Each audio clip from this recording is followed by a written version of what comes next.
A primeira coisa que precisa acontecer para experimentarmos uma vida plena é entendermos a nossa própria origem.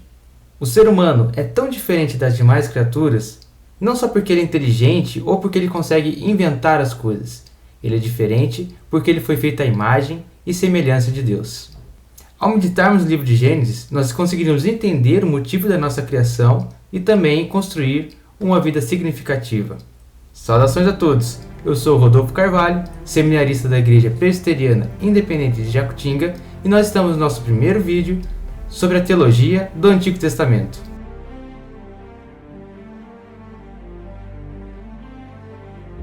Em Gênesis capítulo 1, verso 26, Deus diz assim: façamos o homem à nossa imagem e à nossa semelhança.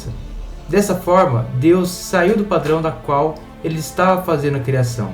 E este é o maior privilégio que uma de suas criaturas poderia ter. Em Gênesis capítulo 1, verso 26, Deus diz assim: façamos o homem à nossa imagem e à nossa semelhança. Dessa forma, Deus saiu do padrão da qual ele estava fazendo a criação.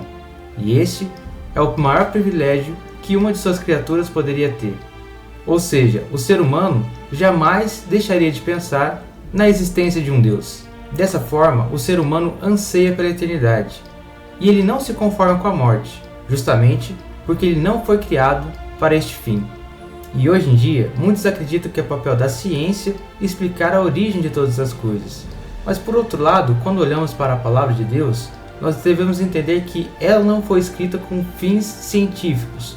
Ou seja, ela não pretende mostrar nos mínimos detalhes como todas as coisas foram feitas, mas sim, ela pretende mostrar o porquê todas as coisas foram feitas. Uma teoria popular diz que Deus se sentia sozinho e ele queria criar as coisas e o ser humano para que amasse ele de livre e espontânea vontade. E por isso colocam o ser humano como centro da criação de Deus.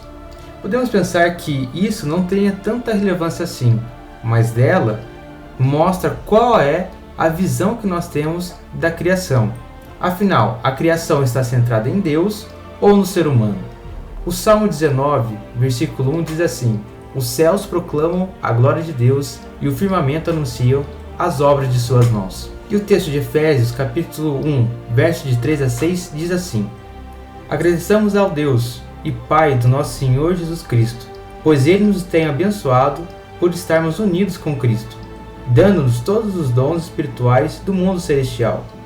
Antes da criação do mundo, Deus já nos havia escolhido para sermos dele por meio da nossa união com Cristo, a fim de pertencermos somente a Deus e nos apresentarmos diante dele sem culpa. Por causa do seu amor por nós, Deus já havia resolvido que nos tornaria seus filhos por meio de Jesus Cristo, pois este era o seu prazer e a sua vontade. Portanto, louvemos a Deus pela sua gloriosa graça, que ele nos deu gratuitamente por meio do seu querido Filho. Deus criou todas as coisas para a sua própria glória, e ele espera que toda a sua criação se alegre nele. Somente quando compreendemos que a criação é centrada em Deus e não no ser humano, poderemos assim desfrutar uma vida plena e significativa. Um dos aspectos da imagem e semelhança divina é que o ser humano poderia agir como Deus, com justiça, santidade e piedade em todas as suas atitudes. Dessa forma, tudo que o ser humano fazia deveria ser única e exclusivamente para a honra e glória do próprio Deus. Mas Deus não criou um simples xerox de si mesmo. Ele queria que o ser humano, Adão e Eva, desfrutassem de uma relação criativa com ele.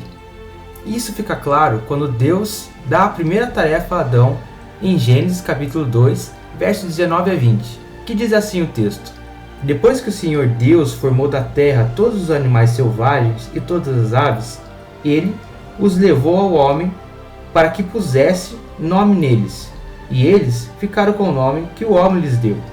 Ele pôs nomes nas aves e em todos os animais domésticos e selvagens.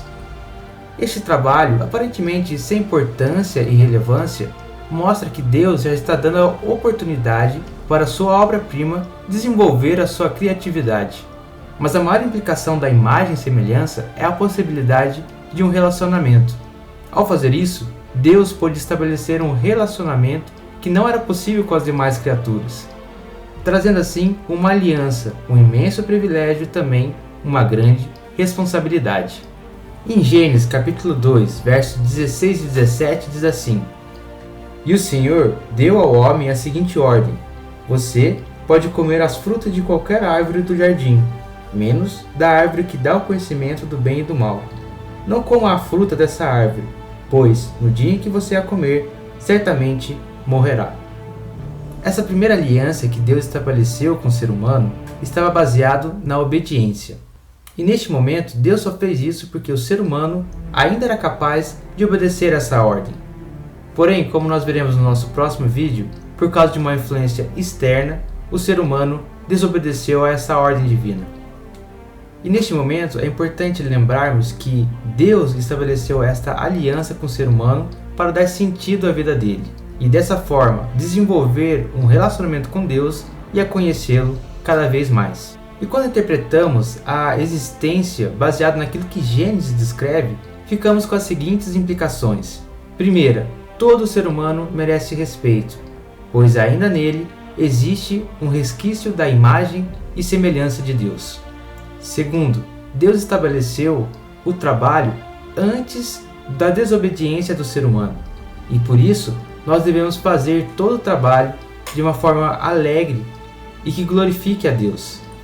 E terceiro, Deus estabeleceu a aliança para abençoar e dar sentido à vida do ser humano que ele havia criado. Portanto, o ser humano só entende quem é e desfruta de uma vida plena quando ele volta-se para Deus e procura um relacionamento através de Cristo Jesus. Que a graça de Deus abençoe a sua vida e de toda a sua família. Um grande abraço e até mais!